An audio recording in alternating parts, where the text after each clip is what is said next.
On any given day of the Clone Wars, over 100 battles were taking place all over the galaxy, ranging from smaller border skirmishes to larger campaigns. The clone troopers of the Grand Army of the Republic didn't participate in many of these battles, but they were nonetheless spread thin across the galaxy from the beginning of the war to the end. However, some clone units saw more action than others. Some clone units, like the Coruscant Guard, fought on only a handful of worlds, while others battled seppies all over the galaxy. Which unit then fought on the most worlds, and why? This video is sponsored by Surfshark. If you like watching content without the FBI guy snooping around, Surfshark helps you maximize your privacy from those prying eyes. Not only does this fast and easy to use VPN allow you to install and run on unlimited devices on a single subscription, but you can also use Surfshark to connect to 15 of the largest Netflix country libraries, including ours here in Australia, where you can watch shows that I really rate, like Love, Death, Robots, and Altered Carbon. With all these features and many, many more, Surfshark is so confident that you'll love their product that they're offering a 30-day money-back guarantee. So make sure you head to my link in the description below to get Surfshark for 83% off, as well as 3 months completely for free. Many clone units only saw action in limited theaters, usually within the boundaries of the sector armies they were part of.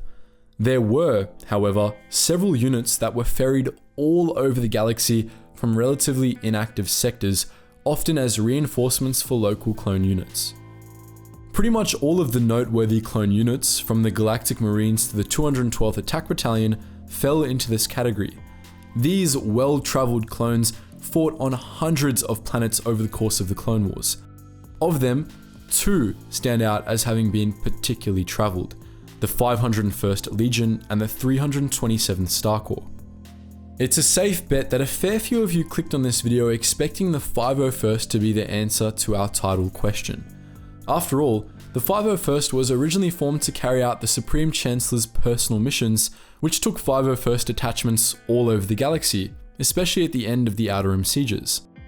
Furthermore, the 501st spent most of the war under the command of Anakin Skywalker, who, together with Obi-Wan Kenobi, was one of the most successful Jedi generals of the Clone Wars, responsible for countless Republic victories. Surely then, the 501st Legion would have fought on the most planets, right? Wrong. That honor actually goes to the 327th Star Corps, though the 501st was probably the runner-up. The 327th Star Corps was led by Jedi General Aayla Secura and Clone Marshal Commander CC-5052, otherwise known as Bly. Distinguished by their yellow armor markings and frequent use of ARC equipment even by lower-ranked clones, troopers in the 327th were specifically trained for combat in particularly alien environments. While the Kaminoans trained all clones for action in different climates, simulating everything from snowstorms to heat waves during drills, the 327th became experts at dealing with unfamiliar conditions over the course of the war. The 327th's specialized nature wasn't something the Kaminoans or Republic High Command had really intended though. Their expertise was derived entirely from experience. Lots of experience. They were the victims, or perhaps the beneficiaries, of a sort of snowball effect. The 327th fought on a bunch of alien worlds, and so they developed a reputation as specialists capable of maintaining an offensive in all environments, from mist-filled mountain valleys to many-colored alien jungles. As a result, they were deployed to all the Republic's odd targets, which further added to their reputation and so on. But what set this figurative snowball in motion? The 327th were deployed all over the place for 2 main reasons. The first was longevity. The 327th Star Corps were one of the very first clone units to be deployed at the start of the Clone Wars, being one of around 5 or 6 major clone units to see action in the first Battle of Geonosis. We don't know if they were led by Bly from the very beginning, but at least some of the unit's command staff fought from that first battle all the way until the end of the war, most notably including Clone Captain Devis. This meant that the 327th was one of very few units that had experience and veteran leaders at the start of the Clone Wars. As a result, as the Kaminoans began to deliver more clone units and the Republic started to go on the offensive, the 327th was a natural choice to see action on the front lines. Adding to this first reason, the division of clone units at the war's beginning probably tied into this as well. In the first weeks of the Clone Wars, when the Grand Army of the Republic was very limited in terms of personnel, clone sector armies followed what was called the 1/4/16/64 plan. At the start of the war, sector armies only contained 4 corps ready for offensive units, and they were forced to divide them up to operate effectively. According to this plan, 1 corps would remain intact for major operations, 1 would be divided into 4 brigades for smaller invasions, another would be split into 16 regiments for minor engagements, and the last would operate as 64 battalions for patrol purposes and lesser missions. The plan wasn't around for long, since sector armies swelled to contain far more than 4 corps each, but Republic strategists stuck to the spirit of it right up until the Outer Rim sieges. For most of the Clone Wars, each sector army still only had 1 or 2 intact corps, with most corps being divided into hundreds of fast-moving raiding companies. As a result, the 327th was one of the few corps that operated as a single unit during the Clone Wars, which meant that there was a high demand for the unit on major battlefields all over the galaxy. The second major factor contributing to the 327th's ubiquity was its role as part of the 2nd Sector Army. Also known as Green Mantle Command, the 2nd Sector Army was based at Nubia and controlled a pocket of space informally known as the Corellian Oversector. That region was located in the core and the colonies, some of the most secure parts of the Republic, which ultimately didn't need a full army's worth of clones guarding it. While the clones of the 2nd Army did see some action in their own sector, most notably at Duro and Cato Nemoidia, most of Green Mantle Command's units ended up being shipped off to other fronts as reinforcements. The 327th was one such unit. Between the longevity of the 327th Star Corps and the security of the Corellian Oversector, the 327th was a natural choice for reinforcing beleaguered clone units in the Outer Rim. At first, they were deployed to the Outer Rim as a matter of necessity, but when it became clear that they were quite good at dealing with alien environments, they became one of the foremost offensive units in the Republic military.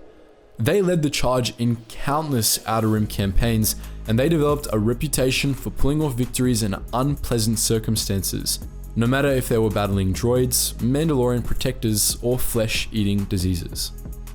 After the Battle of Hypori 4 months into the war, Aayla Secura was assigned to join Bly as the commanding officer of the 327th, and the unit really started to come into its own. Secura was also an expert in alien environments and the worlds of the Outer Rim, thanks to her apprenticeship to Quinlan Vos. She made the 327th even more effective, and thus, the unit ended up seeing even more action. The unit spent virtually the entire war in the Outer Rim, and they were in such high demand that they rarely stayed on one planet for more than a week. They jumped around from alien backwater to alien backwater, stopping separatist incursions wherever they went. Most of the unit didn't even set foot on Coruscant until after the Clone Wars were over. Following the first battle on Geonosis, the 327th saw action in a wide variety of alien environments. They saw limited action in the crystal forests of Christosis, the skies of Quell, the grasslands of Maradon, and the icy plains of Alzok III during the early stages of the Clone Wars. They battled the armies of Asajj Ventress on the ancient Sith capital of Dromund Kaas, Mandalorian mercenaries on New Holstis, and native Nogri warriors on Honaga. Later in the war, they even saw action on shadowy Anzats and on the remote forest moon of Endor. Aside from New Holstis and Christosis, these were all remote, little-known planets. Some of them were barely even on Republic star charts. The most important campaigns in which the 327th fought were during the Outer Rim sieges, however. Thanks to their expertise in Outer Rim warfare, the 327th was chosen to be one of 3 elite corps to lead the charge in the siege of Seleucami, a grueling 5-month-long battle against a separatist clone army of Jedi-killing Morgukai. Commander Bly and his men were instrumental in the eventual Republic victory on Seleucami, following which the 327th was transferred to Felucia, where they participated in one of the last battles of the Clone Wars. The siege of Felucia was particularly unpleasant for the clones involved, as Felucia's jungles were highly inhospitable, dominated by vicious predators and deadly fungi. The 327th not only managed to overcome these obstacles, but even managed to turn Felucia's jungles to their advantage. In the late stages of the battle, for instance, 327th clones were observed using local Gela grubs as beasts of burden. Felucia, where Republic victories had previously never seemed to stick, finally fell to the Republic at the very end of the Clone Wars, all thanks to the efforts of the 327th. Of course, the victory on Felucia was a bittersweet one. Order 66 came down near the end of the battle, forcing Commander Bly and his lieutenants to execute General Sakura. So that's our look at the 327th Star Corps, the most well-traveled clone unit in the GAR. But what do you think? Which clone unit do you prefer, the 327th or the 501st? Feel free to post your thoughts and your love for our boy Bly in the comments section below. And as always guys, thank you so much for watching, and I hope to see you in the next video.